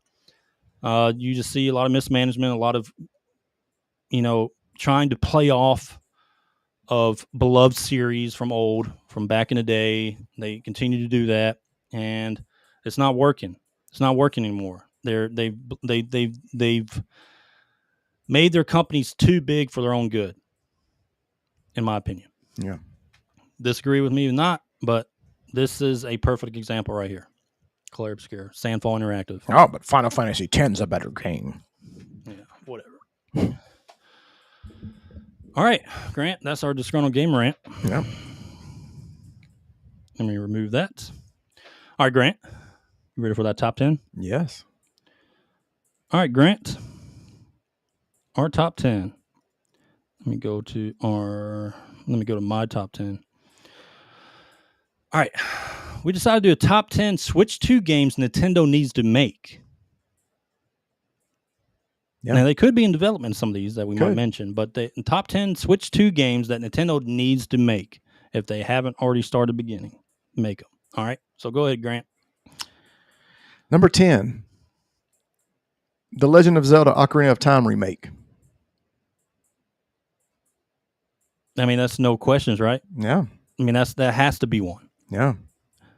From what I heard, they are doing it. That's rumors. I'm not sure if it's officially being confirmed, but that's a definite. I will also take a Legend of Zelda remake, like the very first one. Very first one? Yeah, with the graphics from Link to the Past ish. You know? Yeah. Grant, I'm going a little bit more old school. Dude, I want a Golden Sun Oh yeah, Golden Sun's a great game. remake. Mm-hmm. I loved those games when I was younger. Yeah. But I mean, reboot the RPG with modern mechanics. I think that it needs to be done. Yeah. But I mean, that's my number 10. Golden Sun. Number 9, Super Mario Odyssey 2. Or just a new Mario, right? Or do you want something similar to that? Yeah, I mean, yeah. But, something like that. That would be cool. Yeah, I mean, a new mainline Mario, right? Mm-hmm. Yeah. Yeah. All right, my number 9, Grant. Punch-Out. Ooh, nice. I didn't think about that. Good. But have it a little bit RPG mechanics in there, but I would say more online. That'd be cool. I think that would be legit. They tried to remake a Punch-Out. Remember that? And it wasn't as quite as good. No, it wasn't that good. But I think bringing back Punch-Out, that'd be cool. Okay. But make it online. Make it online. box. Yeah, that'd be tight. Let me tell you. I said kite. That'd be tight. Yeah, I know you did it. Number 8, a new F-Zero. Yeah. How long has it been since we had an F-Zero? A long time. They mentioned something about bringing F-Zero back, but I don't know if that just disappeared. But I remember they mentioning bringing it back. Yeah. But I don't know. All right, Grant, number 8 for me. Dude, I want give me another Super Smash Brothers, dude. That'd be cool. Got to give me another Super Smash Bros. I know they probably got one in the works. I know they're going to. Yeah. I mean, just like Mario Kart, you got to have a Super Smash Brothers with a new system. Yeah, I think so too. So I think that's going to come. All right, here we go. You ready for this? Yeah. Number 7. And you can sell this for $49.99. Now everybody artists, what's up, dude? What's up, Prepared Artist? You probably can. I mean, there's some people who can get it for free, but not everybody's tech savvy. You know what I'm about to say? Every single Nintendo game ever made on one cartridge. Dude. Every Nintendo game ever made on one cartridge. That's like a lot of coordination, though. But I mean, I'm saying all you got to do is you can just port every single Nintendo game. Would you say every game that Nintendo developed themselves? No, I say every Nintendo game that has the stamp that has the, because there's a lot of bootleg games out there, like Wisdom Tree made like Bible Adventures and stuff like that. I'm talking about games the issue from that is from the different companies and developers. Well, I feel like if it's got the Nintendo seal of approval, then Nintendo probably has the rights to them. Yeah, I would probably say a game. I think it'd be easier for them to make a single thing for every Nintendo developed game. Like Nintendo only. Because now you're looking at companies that have dissolved and they're coming back with lawsuits. Like, no, you can't put my game in. That's true. I didn't think about that. Yeah, I see a lot of. Then there we go. A lot of coordination. There we go. To crush your dreams. You did. Crushed them. You did. All right. What was that? Number 7? Mm-hmm. Number 7, Grant, for me is Luigi's Mansion, dude. Oh, okay. I love Luigi's Mansion. I love playing it with my daughter. She loves Luigi's Mansion. But give me a Luigi's Mansion 4. I'm sure they're doing it. But give it to me now. Yeah. Go ahead, 6. Number 6, a new Fire Emblem. Fuck yeah. Yeah. Give me that. I love Fire Emblem, dude. That'd be tight. Fire Emblem was a shit. Mm-hmm. That's a little bit higher up for me. But, yeah. Anyway. Number 6 for me, Grant, is Star Fox. Oh, yeah. I got a feeling they got one in development if they already don't have it now. But I got a feeling they're going to bring one. Or something related to the Star Fox universe, I think. Yeah. How did that one... Remember they brought out that Star Fox that was on the... whatchamacallit? I know what you're talking How did that do? No, I'm not sure how it did, but I didn't like it. I remember playing it. I didn't like it much. Okay. 5, Grant. All right. Number 5, a 2D Zelda game. Just a new 2D Zelda game. Brand new. I really want them to do A Link to the Past. That would be good. Just updated pixels and like add maybe a little more content or something. Do some new stuff to it, but keep the base of what the game is. Yeah, that'd be awesome. All right, Grant. Oh, Grant. All right, I don't particularly like these games, but my daughter loves them, and I know she would want one. Is Animal Crossing? Yeah. Okay. Which I'm for a fact they probably have one coming out here soon. Yeah, they probably do. Did they mention one at one of the past Nintendo Directs? I can't remember. I don't know. Anyway, but if not, then yeah, that's my number 5, Animal Crossing, for my daughter. Number 4, a 2D5. I mean, a 2.5D. God, I'm trying to say it. 2.5D, because you probably can't do 3D, obviously. A 2.5D Castlevania Symphony of the Night remake. Dude, that's what I'm talking about. That's my number 4. Yeah? My number 4. So go ahead. Okay. A native version of Dragon Quest. Like something, I don't know, it would be, what is it, Dragon Quest 4? I don't know where are they on right now? 15, 14, 13, whatever. New Dragon Quest. The last one was 12, right? Yeah. Yeah, maybe. 13's coming out. I know they announced it, I think. But yeah, I'm down with that. Yeah. Dragon Quest is always good. All right, Grant, my number 4 is Fire Emblem. New Fire Emblem. That's a must. You got to give me a new Fire Emblem. One second. Yeah, a new Fire Emblem would be great. My next? Yeah. All right. Number 3. Number 3, bruh. Let's Number go. 3. All right. How about a new Excite Bike? Excite Bike. Like, I can see that. Like upgraded graphic where you can like create the track and everything, and like a Excite Bike maker. Yeah, something like that. That'd be cool. Or have that in the game or something like that. Creating your own tracks. All right. My number 3, Grant.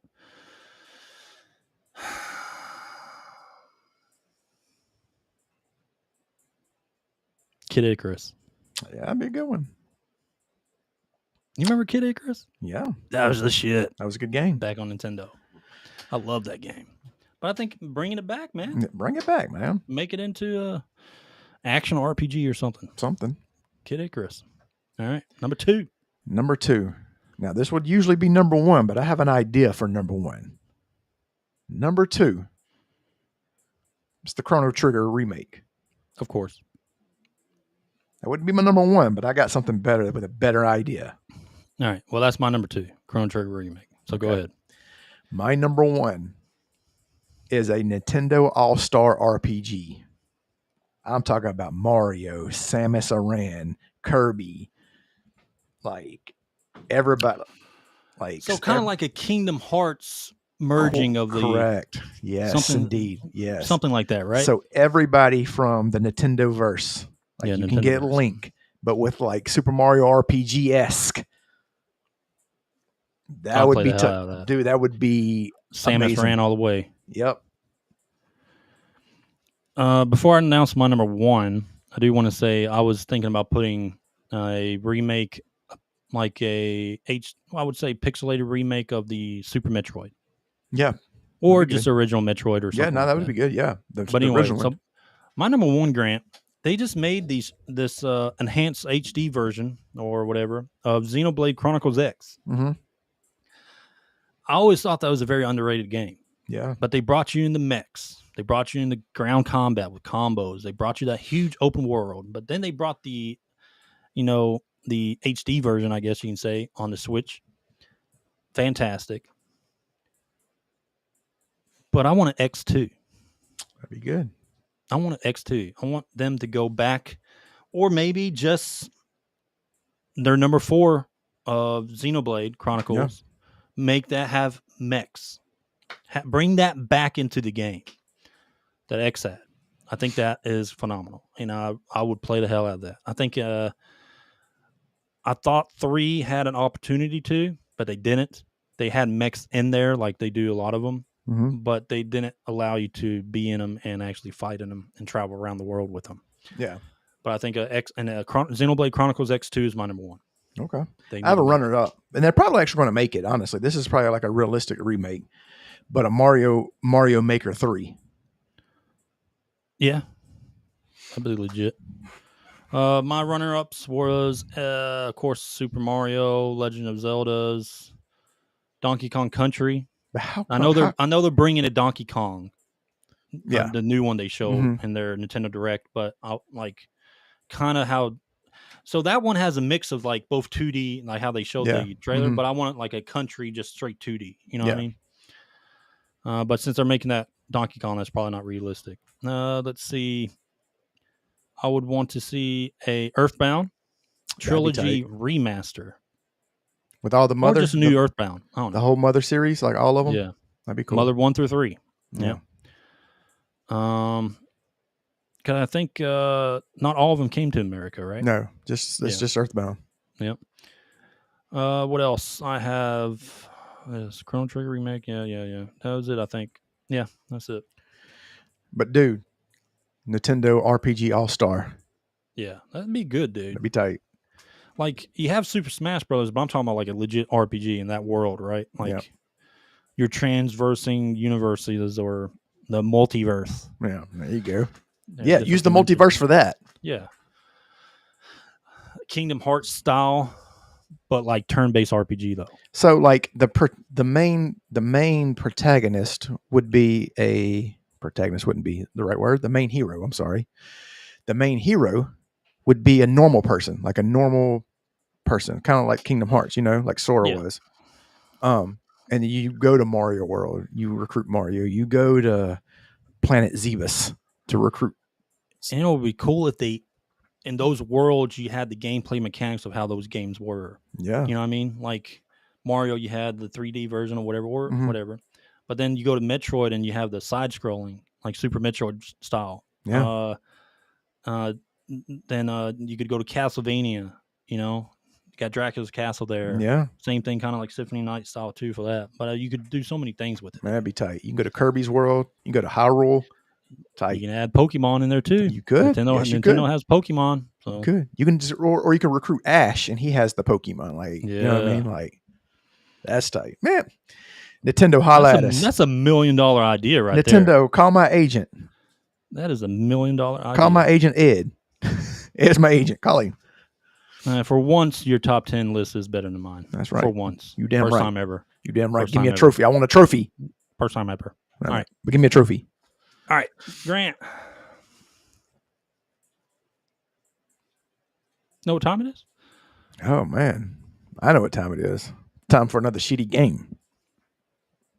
Until we get a good one, it's going to be shitty. Like, it's just going to be a bad game. I already know. The last segment of the podcast is the random game roulette. This is where it asks AI to give us a randomly generated game from any era or console. And we either know about it, we talk about it, or we don't know about it, and we learn some video game history. All right. You ready? We'll see. Here we go. Let me pull up ChatGPT and get our game. You should ask Grok. Maybe ChatGPT is not the one to ask. I've asked Grok before, and that gave us Doki Doki. Gave us something really bad. Some of them games. Give us a list of random video games from any era or any console. Or any console. God, I can't type. There we go. No, you can't. All right, here we go. Here we go, Grant. Hey, you remember the game Seaman? No, that was terrible. God, that was bad. That was terrible. Okay, Grant, we got our game. And it sucks. Yep, it sucks. It's okay. Nah, this is a good one. No, it's not. This is a good one, Grant. No, it's not. No, it seriously is. No, it's not. Grant, it's a good game. That's what you said about Zombie House or whatever. Roadhouse, the game with Patrick Swayze. I've been tight. Good game, Grant. Are you ready? Yeah. Well, let me find it first. You know what our next top 10 is going to be? Movies that never got games but should have. Movies that never what now? Movies that never got a game. Oh, okay. But should have. Okay. Yeah, I like that. I like that. That's what we're going to. That's our next top 10. For anyone that's listening, if you go to our YouTube or wherever you're watching this at, comment and give us a top 10 list idea, and we will do it. Come on, prepared artists, give us a top 10. It doesn't have to be about video games. No, it could be any top 10. You can't be crazy. That would get us like banned. Yeah, you can't get us banned. All right. Like you can't do like top 10 Taliban. Top 10 white boys and or no, 90s. Top 10 Taliban terrorists. Like you can't give us that. All right, Grant, you ready for this game? One of the greatest games ever made? Nope, it's not. It's terrible. It's ass. Go ahead. It is one of the greatest games ever made. It's not. It's never. Yeah, dude. Why didn't you believe me, dude? Because you don't trust me. I don't. You don't trust your best friend? Nope, not this time. All right. Well, here it is.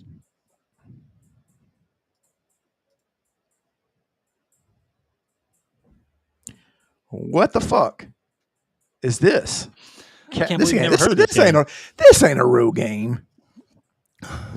You never heard of this game, Grant? No, this cover looks fake. Like that's not a real game.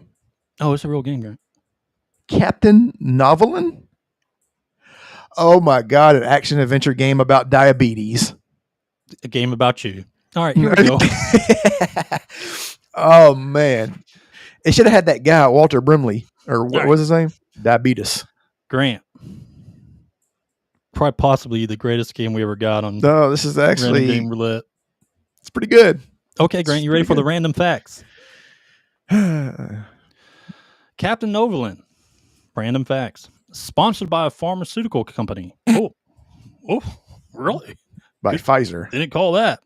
The game was developed with support from Novo Nordisk, a major insulin manufacturer, to educate kids about managing type 1 diabetes. It's diabetes, Ed. Diabetes. The sugars. Diabetes. That's what they call it, the sugars. The enemies are junk food. You literally fight anthropomorphic donuts, ice cream cones, and soda cans because they're invading a healthy town and messing with blood sugar. Your power-up is insulin.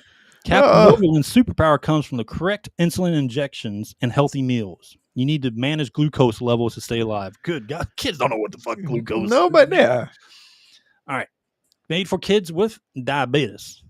Is one of the very few games made specifically for children with a chronic illness, teaching them to read nutrition labels and avoid surgery snacks. You know, this is a good concept, okay, for kids that did have diabetes. Yeah, but here's the thing is, why would you make a game? Did kids really want to play games about their own diseases? Grant, you can die from low blood sugar. Hey, guys, won't you play Captain Polio next? Yeah, this might be a little bit too real for Grant. Here we go. Forget boss fights. Mistimed insulin shot or skipping meals will knock you out faster than any enemy. Was released on the Super Nintendo in 1992. I can't believe this is a real game. While other kids were playing Street Fighter 2, your kid with diabetes might have been playing this per AI. Damn AI, Captain fucking cold. Cold. Won't you play Captain Lupus next? All right. It was mocked, but well-meaning. Though it is often a punchline in retro gaming circles, Captain Novolin was genuinely trying to help kids understand diabetes through gameplay. Right. I can tell you how to help with diabetes. Take your insulin or you'll fall out. Yeah. There's no real ending. Beating the game just gives you a stern message about continuing healthy habits, not some epic boss fight or celebration. The mayor's name is Good Food. Yet the city is run by Mayor Goodfood because subtlety isn't this game's strength. What about childhood obesity? It's part of a trend of medutainment games, along with the Bronchiosaurus, asthma, and That's not real. That's not real. You just made that up. That can't be real. That's real. Oh my God. The Bronchiosaurus for asthma, and Rex Ronan, the experimental surgeon, smoking. It formed a mini health game universe. Those three did. This is like Captain Planet for all the fucked up diseases. Oh, here we got one. You know, we did a top 10 boobs and breasts or boobs and asses because someone recommended them. Who gave it to us? Prepared Artists, top 10 Gooner games. Okay. You talking to the two wrong guys right there. We got you. We got you covered. We got you. You know what? We're going to do that one next one. We'll move the other one to the one I said. We'll move that one to next week. Yeah, we'll do. All right. So we got one. We got you. Friday, top 10 Gooner games. We got you. All right. We got you. That'll be an easy top 10. Oh, yeah. All right. Anyway, Grant, are you ready for some gameplay? I don't know. I should have dressed up as Captain Novolin. All right. There's some video game history for you. Who drew that? Huh? I feel like a game that's so important for like childhood diseases or whatever, they made this cover look pretty shitty. Like, this is a very terrible cover. Okay, Grant. You ready? They have gameplay. Somebody actually played this game and uploaded it on YouTube. Any game you think of, dude. Trust me. All right. Let me share my screen. Let me close that image out. Share screen. YouTube. Thank you. Thank you very much. You like that, Elvis? You sound nothing like fucking Elvis. Fat Elvis. Ready? All right. This is Captain Novolin. SNES 1992. That's right. Remake with RFK as the main character. That'd be awesome.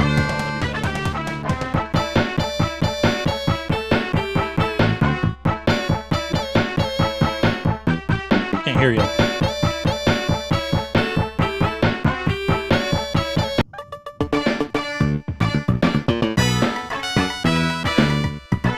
Way up there.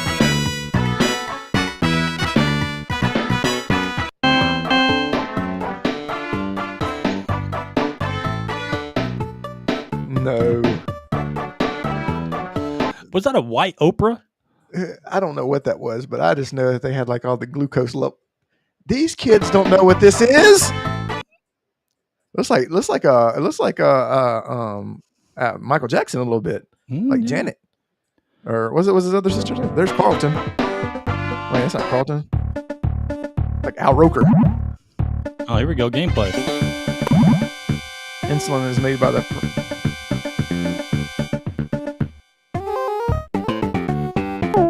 I hate this game.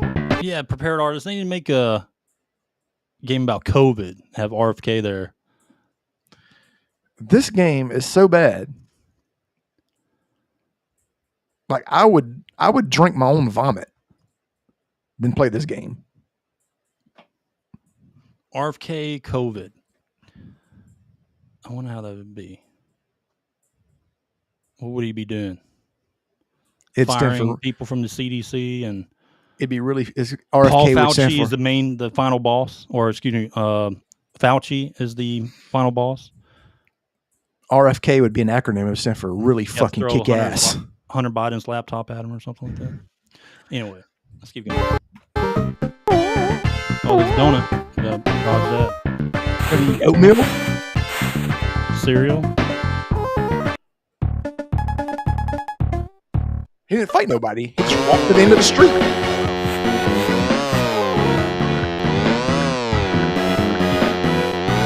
It's a hell of a boat.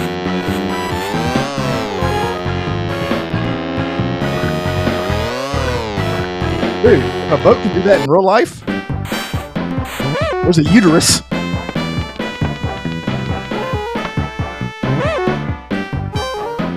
Hold on, pause it real quick. Do you think any kid wants to choose broccoli and carrots over donuts and ice cream?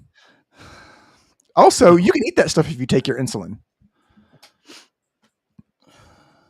Well, as long as you don't eat that stuff all the time. This game should be made about fat asses if you're going to eat broccoli and... Yeah. All right, let's skip to... Here we go. He's in the Technodrome. There's the flying uterus again.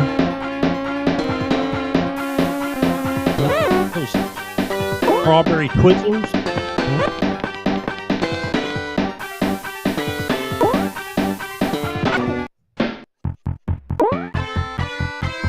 Is it? That's it. You got the key to the city. All right. They're like, sorry, Captain. We decided to cancel your insurance. So now you can no longer afford the insulin. Got Obamacare. Oh Can afford man. it. All right. Man, that game was fucking terrible. Well, that was Captain Novolin, 1992 SNES. I hate that game so much. I actually hate you for playing that game. Well, we might get the other two next time. I think we should get the other. I think next time we should just do them anyway. Because now I want to. What was the other two? What was called? Bronchi, the Brachiosaurus, or something like that. The asthma. Yeah. So okay. So hold on. Let's just think about that. Do me a favor. What? We're obviously the chances of us picking them are very rare. Tell me what those games are about. I have to know. I have to know what those games are about. No, I have to know what the story. I have to know what the story is about these games. I have to know. All right, so let's go back. Let's go back, Grant. And I'll help Give you us. out. This is some bonus random game roulette history. We're gonna give you two more games because we're not going to play them, but we're just going to read them. All right, so here are some games that are based in the same universe. It's just they made their own multiverse. Yes, Rex Ronan, the experimental surgeon. That's about tobacco. That's Bronchi, the Brachiosaurus, about asthma. Mm-hmm. Yeah, Packy and Marion. That's about two diabetic elephants managing their condition. What? From Reyes Systems. And Lester the Unlikely, which was not Lester Unlikely is a terror. He's a piece of trash. A trash game. He's just a nerd. So you want gameplay from what, Grant? No, I don't want gameplay. I want you to tell me. I want to know what Brachius, the Brontosaurus. I want to know what the gameplay is about. Like I want to know the story of this game. Like if I was to turn on this game, what I'd be looking at. Just that one. Well, how about this, Grant? Because I want to know how you make a game about asthma. That's what I want to know. That's what I'm intrigued about. Like tobacco, sure, I could see that. Just say no to drugs, Ed. But I've never heard of a game. You know what, guys? We need to name a game about asthma. So if the guy runs too fast, he fucking asthma. He can't run fast. So he has to run at a normal speed because if he runs too fast, he'll have an asthma attack. Or if he gets scared. All right, let's go over this then. All right, it was asthma awareness game. He's got an inhaler. Bronchi the Bronchosaurus was designed to teach kids about asthma, including how to properly use an inhaler, avoiding asthma triggers like dust, smoke, and pets, monitoring your breathing, and medication use. Developed by a health-focused company, it was created by Reyes Systems, the same team behind Captain Novolin, Rex Ronan, and Packy and Marlin. They were the medical edutainment initiative in the 90s. Bronchi has single and co-op mode, and you can play as his friend Tracky, or Trachey, like a tracheotomy. Oh my God. What? Quiz questions mid-game. Periodically, the game would pause the action and ask players asthma-related trivia questions. Yeah, because that's what every kid wants to do is take a quiz during a video game. Yeah. Health meter is the asthma meter. Post-apocalyptic dino world. Super rare NES cart. Bronchi had a very limited release. Imagine that. And that's pretty much it. Wow. Okay. Boy, I don't think here's the thing is, I've never heard of these. I have never seen this in any video game store that I've ever been to. Yeah. And I don't think I ever would have rented it. And if I would have been really highly upset if my mother, she came home and said, I rented you this game because of the cute dinosaur on the cover. And it was about asthma. What about a game about sex trafficking where you smack pimps around or something like that? Yeah.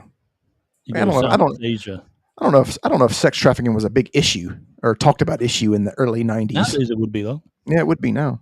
You go around smacking pimps. Well, you do that in Grand Theft Auto. It's called Grand Theft Auto, Ed. Oh, yeah. All right. Grant. That's the podcast. They should have made one about childhood obesity. Where you start off fat. Technically, that was kind of. But hold on. Where you start off fat, but as you run throughout the game, you do different exercises, right? And then you're buff like Arnold Schwarzenegger at the end. And there's a bully that like follows you everywhere. You have to get away from the bully. Yeah. It's not a bad idea, Grant. Look at that. $2 million ideas in one podcast. The first one was a lot better, but I'll give you that. What would we call it? We would call it Frankie the Fat Ass. Probably. But anyway, so everyone that's joined, all 220 of you, No. Thank you for watching. Make sure you check us out, DMG Gaming Podcast, anywhere. Search for us. Please like and subscribe to our YouTube. Our X, follow us there. We're on Rumble. Follow us there. Comment top 10 list. We'll put it in the queue. Next week or Friday we'll be doing top 10 Gooner games. That's right. Oh, easy top 10. Easy top 10. Artist, that's an easy one. But yeah, follow us anywhere. And for the people who are listening to the podcast when I upload this podcast, I guess we never really actually mentioned this at the end of the podcast. We are live every Tuesday and Friday. We don't think we've ever mentioned that. So they might not know that we have a live show because we never ever talk about it. Well, we talk to our listeners during the show. But I'm saying like we do at the beginning, but that's cut off. I don't put the front fart that the pre-podcast is not. No, I say fart. You said I don't know. The pre-podcast isn't in the podcast, so they don't ever hear that part of us being live. Yeah. They never hear. So we actually have a live show, guys, every Tuesday and Friday. We're two lifelong best friends that have played video games forever. So join us, and you can make fun of Ed, and I'll join in and help you. We'll team up on him. That's right. I'm not an easy target. That's right. You're an easier target. Trust me. Trust me. No. Trust me. Oh, you can also check out our special guests that come on the show. We have some special guests that come in every now and then. Yeah. We have Nigel Billups, our internet historian. Then we have he is a very good historian. Yeah, we have Cam Bakers, our Ubisoft. He's the shield for Ubisoft. The Ubisoft shield. Then we have Boudreaux Clementine. He is a Cajun from the swamps Ontario, Canada. Ontario, Canada. But he owns his own game company. Yep. That focuses their BBC Gaming. I don't think he's. I sent him an email. I had to send him an email telling him that that's not a good name. He is basically a game developer that loves DEI policies. Yep, it's true. Yep. I've lost all the arguments to get these guys because it gets so tiring because you can never get through to them, Ed. Imagine that. They just beat me down. They just beat me down with their logic. Their logic, yeah. All right. That's podcast. Let's wrap this up. All right, wrap guys. It up. Go. We will see y'all Friday. Y'all have a good Tuesday. Peace. Peace.